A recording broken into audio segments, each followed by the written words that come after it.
وصلي غسل وکړه بیا لمونځ کا دا بیا لمونځ کا د دغه نه دې دا وفهمول چې نو هر لمانځه ته غسل کا نو ځکه راوي نبی علیه السلام داسې نه دي ورته ویلي چې هر لمانځه ته غسل کا دې دا عمل کو دې دا وفهمول حکم دا ده چې یو غسل هغه موده د حیض تېره شوه عادت چې درته معلوم و غسل وکړه نور به پرون ویلي و چې نور هر لمانځه ته اودس کوه خو دې خپل عمل وای دا و چې دې به هر لمانځه ته غسل کوو خو پیغمبر علیه السلام دې ته نه نو ځکه ابن شهاب زهري وی چې پیغمبر علیه السلام دې ته امر نه ده کړی چې هر لمانځه ته به غسل کوي ولکنه شیء فعلته هي دې دا کار کوه دا لکه خپل اجتهاد نو دغه نه بعضې خلکو دا اخیستې ده چې هر لمانځه ته به ځان ته غسل کوي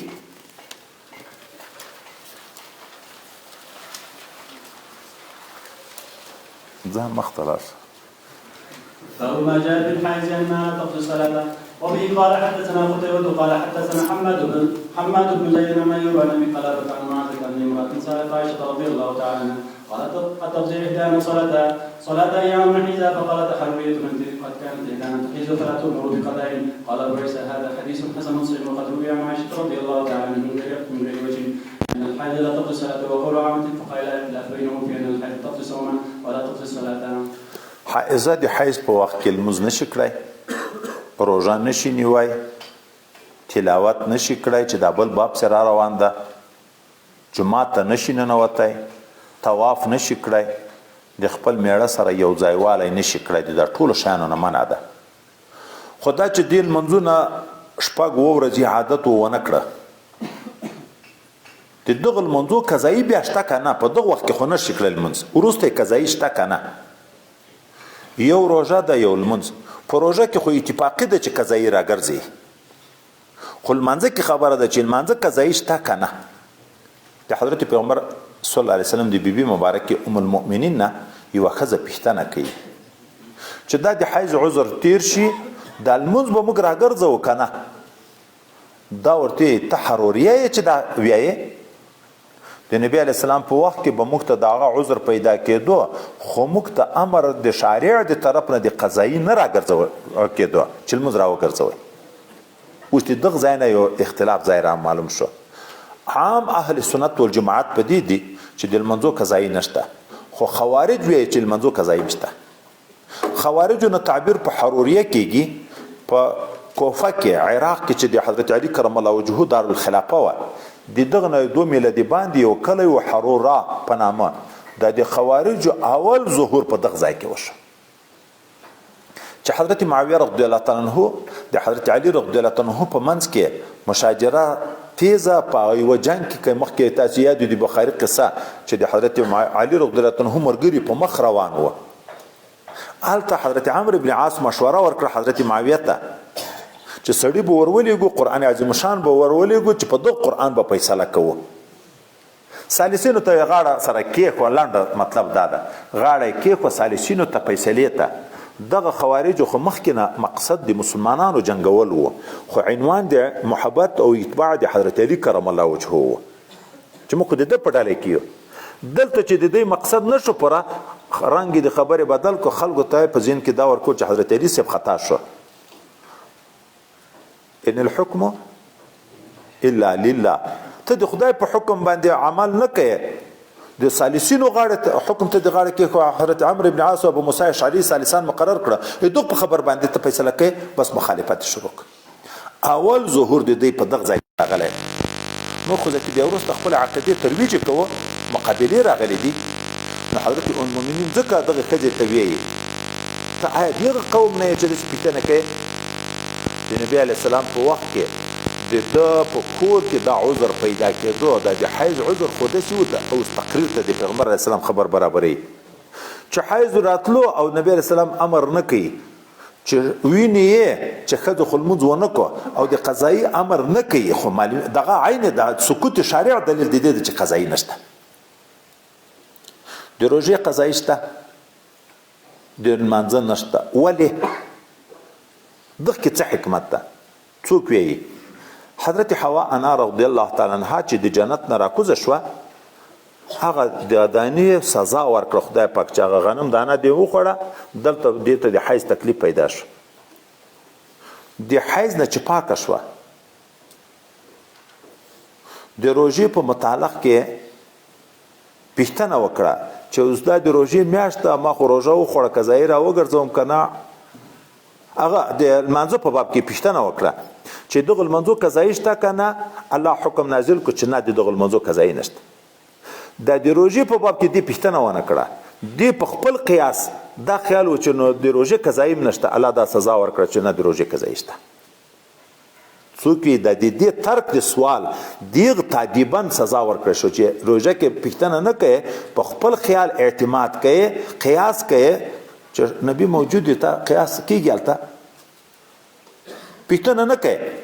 او قیاس کوي په لمانځه باندې او څوک وي چې عقلا دلیل شته لمنځونه هره میاشت کې ښځې ته حیض عذر پیدا کیږي شپږ اوه ورځې چې د اورې ورځې لمنځونه د موږ په مسلک شپږ لمنځونه دي د ویتر سره د دغو لمنځو قضایي را په دا نورو ورځو کې چې ګرځئ حرج عظیم ده ځکه هغه خو خپل وختي لمنځونه هم لري او دغه شل دېرش لمنځونه چې قضا دي په هره میاشت کې دام راګرځئ دام راګرځئ په دغه کې حرج ده ځکه شریعت معاف کړه روژه په کال کې یوه میاشت ده په دغه میاشت کې که ښځې ته حیض ورغی مثلا اووه ورځې یا اته ورځې په دا 11 میاشتو کې د 8 ورځې قضایي راګرځول ډېر اسانه ده خو په میاشت کې د 1 ورځې قضایي راوګرځي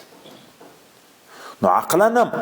دا تفریقه شته چې د لمنځو په راګرځولو کې حرج ده او د روژه نه درېیمه وجه لمانځه قضایي نشته ولې د لمانځه دپاره طهارت شرط ده په دغو شپو کې دا په طهارت قادره ده دغه کې اشاره وکړه دې ته د جنوب سره فرق ده جنوب ده اذان وشو د جنوب ده د غسل بندوبست چې ترڅو کې لمونځ تر قضا شو دغه لمانځه قضایي به راګرځي که نه ولې دی بالفعل په حدث کې ده خو په ازاله قادر ده ښځه خو په ازاله د حیض قادر نه ده چې وینه د ځانه لرې کړي اوس د لمانځه دپاره طهارت شرط ده دا په طهارت قادره نه ده چې په طهارت قادره نه شوه نو نفس وجوب په دې نه راغی قضا خو فرع د ادا د خلف د ادا ده ادا په هغه چا وي چې اهلیت خطاب وي پکې د اهل نه شوه چې اهل د خطاب نه د اوله نه فرضیت لمانځه نه ده په راغلی نو قضایي هم نشته اما د روژې دپاره طهارت نه ده شرط د لمانځه دپاره طهارت شرط ده د روژې دپاره نه ده شرط روژه ده ته جنوب یې د شپې نه سپېدې راباندې وچاودې یوه ګنټه دوه ګنټې بعد راویښ شوې غسل دې وکړه روژه صحیح ده که خرابه شوه د ورځې ویده وي احتلام وشو جنابت درته پیدا شوه روژه مه خرابېږي د حدث اصغر خو هغه د ټوله ورځ موجود دی د روژې دپاره طهارت نه ده شرط نو دا اهل د وجوب ده و چې طهارت نه ده شرط خو بیا خو د روژه نیوه وای نیوه یې بیا ځکه نشي چې هلته نص موجود ده چې ښځه به د روژې په میاشت کې چې حیض ورغی روژه به نه نیسي عقل خو دا وایي چې د روژې دپاره طهارت نه ده شرط نو دا په نیولو د روژې قادره ده که نه نو دستي دې په واجب هم شي خو هلته نص موجود ده چې پیلپیله نشته خو پیدا یې په قضا کې د قضایي راګرځي نو د حیضې د حیض د شپو د قضایي د لمنځو قضایي نشته اما د روژه قضایي شته باب ما جاء في الجنوب والحيض انهما لا يقرأان القرآن وبه قال حدثنا علي بن حجر والحسن بن عرفة قال حدثنا اسماعيل بن عياش عن موسى بن عقبة عن نافع عن ابن عمر رضي الله عنهما عن النبي صلى الله عليه وسلم قال لا تقرأوا الحيض ولا الجنوب شيء من القرآن وفي الباب عن علي رضي الله عنه قال أبو عيسى حديث ابن عمر رضي الله عنهما لا نعرفه إلا من حديث اسماعيل بن عياش عن موسى بن عقبة عن نافع عن ابن عمر رضي الله عنهما عن النبي صلى الله عليه وسلم قال لا يقرأ الجنوب والحيض قولة أهل العلم من أصحاب النبي صلى الله عليه وسلم والتابعين ومن بعدهم مثل سفيان الثوري وابن مالك والشافعي وأحمد وإسحاق قالوا لا تقرأوا الحيض ولا الجنوب من القرآن شيء إلا ترك الآية والحرف وعنه ذلك ورخص للجنوب والحيض في التسبيح والتهليل قال سمعت محمد بن إسماعيل يقول إني إسماعيل بن عياش يروى يروي عن أهل الحجاز وأهل العراق أحاديث مناكر كأنه ضعف روايته عنهم فيما تفرد به، وقال إنما حديث إسماعيل بن عياش عن أهل الشام، وقال أحمد بن حنبل وإسماعيل بن عياش أسلم من بقيته ولبقية أحاديث مناكر من سقاطي. قال أبو عيسى حدثني بذلك أحمد بن الحسن قال سمعت أحمد بن حنبل يقول بذلك. حائزه د حیض په وخت کې جنوب د جنابت په حال کې تلاوت قرآن عظیم شان نشي کړی. حضرت پیغمبر علیه السلام اول روایت کې لا تقرأ الحائض ولا الجنوب شيئا من القرآن، دوم روایت کې لا يقرأ الجنوب ولا الحائض البته جنوب بیا مخکې ده،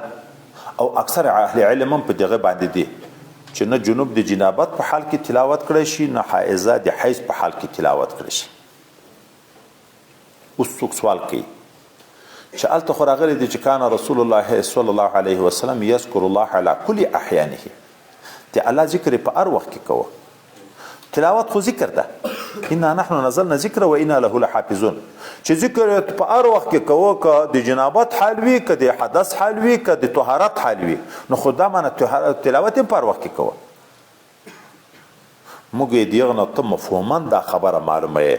چې یذکر الله علی کل احیانه، نو لحاظ تلاوت دلته صریح الناس موجود ده چې نه دی کوي تلاوت. ته هلته د منسوب په مفهوم کې چې یذکر الله علی کل احیانه د دغه نه خو دا معلومیږي چې په هر حال کې چې ذکر کوو نو خو تلاوت هم ذکر ده، دغه دم رواشي. موږ نص صریح موجود ده چې منع ته راغلی. بل ځای کې روایت کې راځي تحوی کې عبارت ده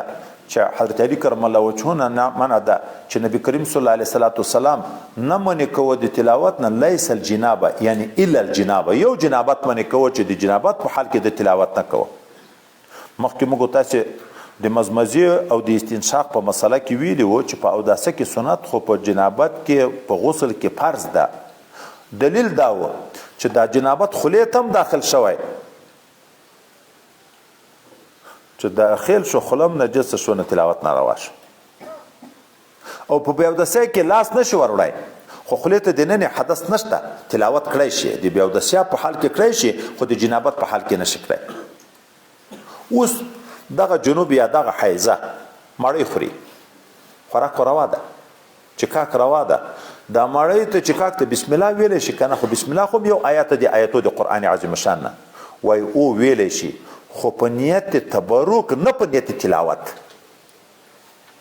د استعانت په نیت باندې هر کار چې شروع کوي، د هر کار په شروع کې موږ ته حدیث مبارک کې ویلی دی چې بسم الله باندې دی شروع کوي.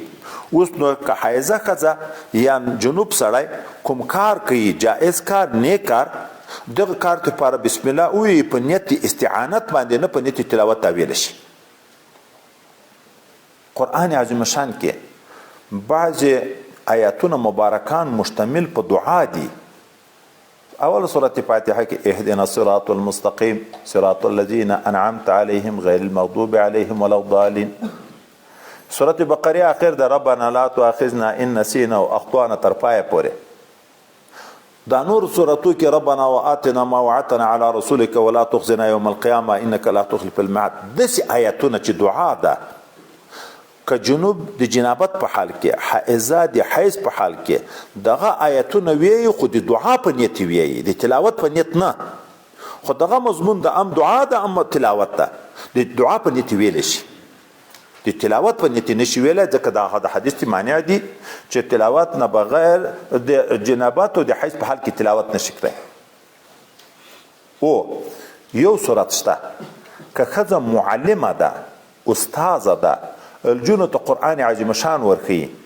اوس دغه استاد ته خو اره میاشت کې عذر پیدا کیږي، پنځه او شپږ ورځې مثلا اره میاشت کې چې شپږ ورځې قضایي کوي، خو د هلکانو د الجنو سبق بیا په مخ نه ځي، نو هغه تعلیم ورته کړی شي، خو کلمتن آیات نشي پوره ورته ویلی، یوه جمله یوه کلمه ورته ویلی شي، لکه موږ تاسې چې ټکی او رواني ورته ویو، داسې حرفان کلمتن ورته ویلی شي. د آیات په صفات باندې مکمل آیات نشي ویلی، چې هغه عذر نه وي د تلاوت په حیثیت. هلته خو تعلیم کوي د قرآن، دا خو د دعا حیثیت نه ده، خو د تلاوت د عذر په بنیاد باندې کلمتن ورته ویل شي چې هغه استاذي خلل پیغه کې پېښ نشي. اما د تلاوت په حیثیت باندې بسم الله شریف یو آیات د قران عظیم شان خو مکرر نازل ده، دا بسم الله نشي ویلای. چې بسم الله نشي ویلای بل آیات هم نشي ویلای. د استعانت په نیت، د استعاذې په نیت، د دعا په نیت، نور ځایونه آیتونه د قران عظیم شان چې راغلي دي هغه ویل شي خو د تلاوت په شکل باندې نشي ویلای. باب ما جاء في مباشرة الحائز وبه قال حدثنا بندر قال حدثنا عبد الرحمن بن مهدي عن سفيان عن منصور بن ابراهيم عن الاسود عن عائشة رضي الله تعالى عنها قالت كان رسول الله صلى الله عليه وسلم اذا حجت يامرني ان اعتذر ثم يباشرني وفي الباب عن ام سلمة وميمونة رضي الله تعالى عنهما قال ابو عيسى حديث عائشة رضي الله تعالى عنها حديث حسن صحيح وقول غير واحد من اهل العلم من اصحاب النبي صلى الله عليه وسلم والتابعين به يقول الشافعي واحمد واسحاق. دا حایزه د حیز په حال کې میړه خو د دې سره جما نشي کړای، قواعد جما کړای شي کنه، لمس به شهوات، تقبیل،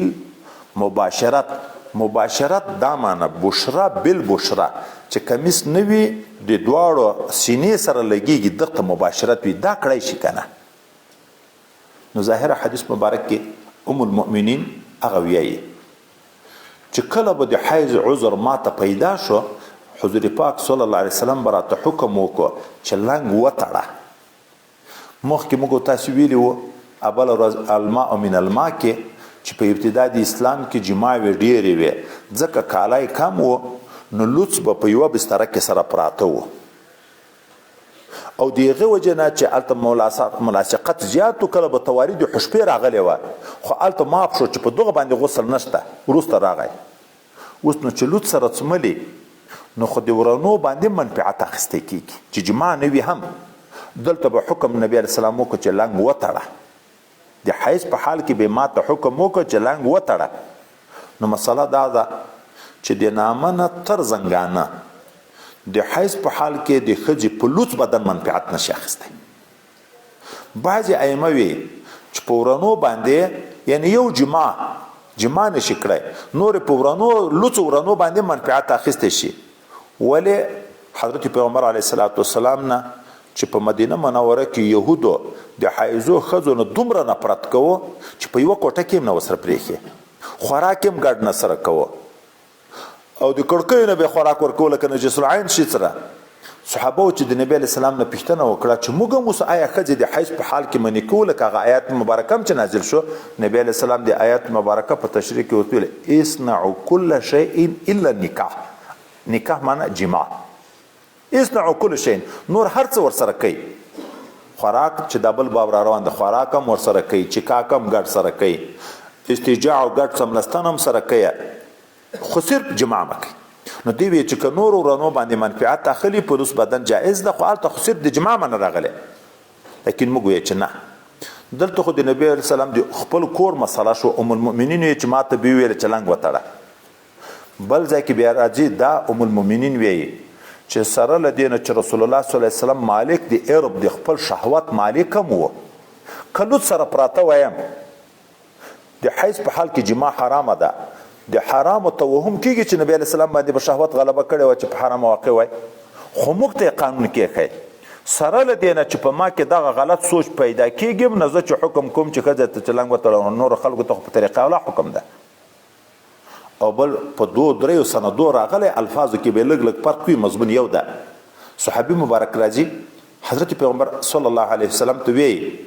چې د حیض په حال کې زه د ښځې نه کوم منفعت اخیستی شم. ګورې خبره د ټولو منافعو. نبی کریم صلی الله علیه وسلم ته لکه ما فوق الازار تا دپاره ما فوق الازار منفعت ده ما تحت الازار خو منه شو.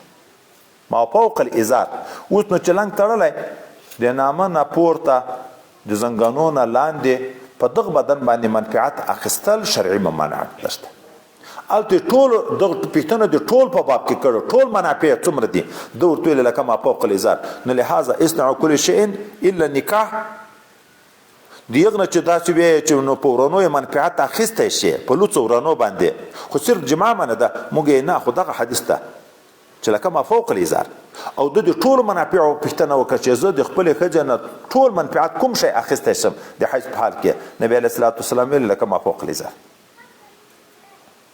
او د جما ګوره حرمت په قرآن ثابته دی حیض په حال کې مستحیل کافر کیږي که ځان ته څوک حلال وبولي کافر ده وروسته بابو کې را روان ده چې که چا نه دغسې معامله وشوه توبه به باسي بعضې خلک بیا په کفاره کې چې څه صدقه به هم کي موږ حکم د صدقو مدقو نشته خو هغه صدقه چې دم د دغه دپاره چې توبه د صدقې نه بعد ښه قبلیږي که نه از توبه نشته هغه صدقه کفاره نشته په دنیا کې توبه ده توبه ضرور ده ګناه تر وشوه کبیره ګناه تر وشوه توبه به باسي اوس مو ویلې چې حدود کفارات نه دي زواجر دي خو به شرط توبه بیا کفارات ګرځي به هر تقدیر د خپلې ښځې سره لوت سملستان د حیض په حال کې پروا نه لري باب ما جاء في مواكلة الجنوب والحائض وسوري موضعه قال حدثنا عباس بن بري ومحمد بن عبد الاعلى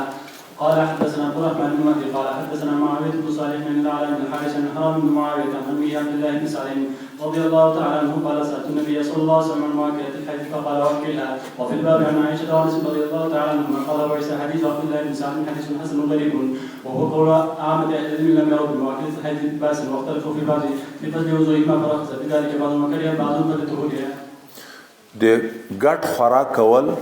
د جنوب سره ګډ خوراک کول د حائضې سره او د دوی پسخورده خوړل څرنګه دي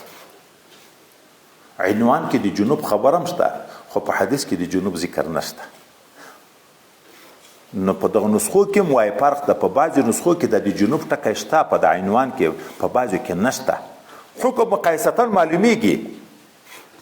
مقایستن معلومیږي خو په حدیث کې د دغه ذکر نشته حضرت پیغمبر صلی الله علیه وسلم نه څوک پوښتنه کوي د حائضې ښځې سره ګډ خوراک کول څرنګه ده پیغمبر علیه السلام ورته چې ورسره خورئ په ګډ خوراک کې فرق نشته ګډ خوراک څه کوي په پسخورده کې هم فرق نشته ام المؤمنین حضرت عایشه صدیقه رضی الله عنها فرمایي کله به داسې پیښه وه چې هغه اډوکی چې غوښه پورې وي ما به په خپله خوله د هغه نه څه غوښه راپرې کړه وم بم زه د حیض په حال کې بیا به مې دغه اډوکی ورکو پیغمبر علیه السلام ته پیغمبر علیه السلام به هغه د ما د خولې په ځای خوله کېښوه دا کامل محبت ده د هغه ځای نه خوراک کوو ما به چې کاک وکړو په یو لوښي کې زه به هم د حیض په حال کې بیا به مې اما برقیه پسخورده ورکړه پیغمبر علیه السلام ته د ما د شونډو په ځای به د خپلې شونډې مبارکې کېښوي د هغه ځای نه چې کاک کوو ځکه پرون موږ تاسو ویلي وو نجاست په ټول بدن کې ده چا مسلمان نه نجس کېږي د جنابت په حال کې لاس کې خو قباحت نشته په خوله کې خو قباحت او نجاست نشته نو خوراک چې کاک ګډ ورسره روا ګډ څملستان ورسره روا تقبیل روا لمس به شهوت روا خو او فقهای مبارکین دا ویلي چې یو ځوان ده یو سپینګیره هغه بشر سړی چې په د شهوت غلبه نه کوي که هغه د ښځې سره د حیض په حال کې ډیر څه وکړي هم جما خطره نشته اما ځوانان هغه که د ښځې سره لږ مباشرت وکړي که پرتوګ اغوستی وي مخایه ما فوق الازار شهوت کله په د باندې غلبه کی چې کی بیا انسان د شهوت په وخت کې ځان نشي کنټرولولی بیا کله عین په حرامه لګیا شي ځکه د ځوانانو دپاره وایي احتیاط پکار ده چې ډیر مباشرت دې نه کړي روا خو ده خو هلته یو حدیث بارک ما مخکې درته ویلې چې ام المؤمنین وی چې رسول الله د خپل حاجت مالک و شهوت په ده غلبه نه کړه تاسو کوم یو مالک ده اوس نو ځوان دی ځوانۍ په حالت کې مباشرت کله ډیر ډیر ډیر اخر سترګې سرې شوې بس په جما باندې لګیا شو په عین په ګناه باندې بیا لګیا کېږي ډېر زیادت نه کوي نو خوراک سره روا چکاک سره روا دا بل باب کې د جناب حیض په حال کې ښځه د جومات نه چې راخیستی شي ام المؤمنین پیغمبر علیه السلام ما ته حکم کوي ناولني الخمرة من المسجد دا من المسجد یا د ناولني سره تعلق ده یا د خمرې سره تعلق ده یا پیغمبر علیه السلام په نن په جماعت کې و د اعتکاف حال کې ما ته د جماعت نه وویلې چې ما ته جای نماز راکړه. دا ویل د جماعت نه شو. ما ورته ویل چې زه جای نماز در کوم خو زه خو د حیض په حال کې یم. پیغمبر علیه السلام ویل حیض خو د په لاس کې نه ده، خو په لاس جای نماز راننوځي خو نه، دخول و خروج خو پښو ته نسبت قدمو ته کېږي. یا دا معنا ده راته د جماعت نه وویلې ما ته جای نماز راکړه، او یا جای نماز راواخله د جماعت نه. خو حجره مبارکه په جماعت پورې نښتې وه، دلته تاخچه او کړکۍ ده. ای ما جای نماز په جماعت کې پروته راواخله. دی ورته ویلې زه خو د حیض په حال کې یم. وایي لاس کې خو د حیض نشته، خو ورننوځه ما لاس ور وغځوه. نو لاس جماعت ته ننایستی شي، اما جماعت ته قدمو ته وایي اعتبار د خروج و دخول کې قدمونه نشي داخلولی، ځکه د حیض په حال کې د جماعت نه دا منع ده. مخکې مو ویلي و د طواف نه منع ده. طواف نه ولې منع ده؟ ځکه طواف په جماعت کې ده، خو بیت الله شریف نه په جماعت کې ده. ښځه د حیض په حال کې نور مناسک د حج ادا کوی شي، په عرفات درېدی شي، شیطانان ویشتی شي، احرام تړلی شي، نور کړی شي، خو طواف نشي کړی. سعی بین صفا والمروه فی نفسه خو کړی شي، خو هغه ځکه نشي کړی چې صفا او مروه او سعی فرع د طواف ده. اول به طواف بیا به سعی، چې طواف نشي کړی نو ځکه ضمناً دغه نه ممانعت راغی کني، نور اعمال خو کړی شي. نو جماعت ته ننوتی نشي، نو طواف هم ځکه نشي کړی. اما جماعت ته لاس نه ایستل یا سر نه ایستل، لکه د اعتکاف په مسایلو کې بیا موږ تاسو سره روان ده. که معتکف د اعتکاف په حال کې د جماعت نه، لکه مثلا بعضې خلک سګرټ وڅکي، سر د باندې وباسي، هغه دود د باندې، دا ته خروج نه ویل کېږي. د سر ایستلو ته خروج نه ویل کېږي قدمونو ته. نو د سر نه ایستلو ته چې کړکۍ نه سر ورننه باسي دخول هم نه ورته ویل کېږي، چې لاس نه باسي دخول هم نه ورته ویل کېږي. باب ما جاء في الحيض فتناول شيء من المسجد. وبه قال حدثنا قتيبة قال حدثنا عبيد بن حميد عن عائشة ثابت بن عبيد عن القاسم بن محمد قالت عائشة رضي الله تعالى عنها قال لي رسول الله صلى الله عليه وسلم والحمة بالمسجد. قالت قلت إني حيض. قال إن حيضتك ليست بيدك. وفي الباب بين عمر وأبي هريرة رضي الله تعالى عنهم. قال وليس حديث عائشة رضي الله تعالى عنها حديث حسن صحيح وهو قول عامة أهل العلم، لأنه بينهم اختلاف في ذلك بأن لا بأس أن تتناول الحيض شيء من المسجد. وهو ما جاء في كراهية الحيض.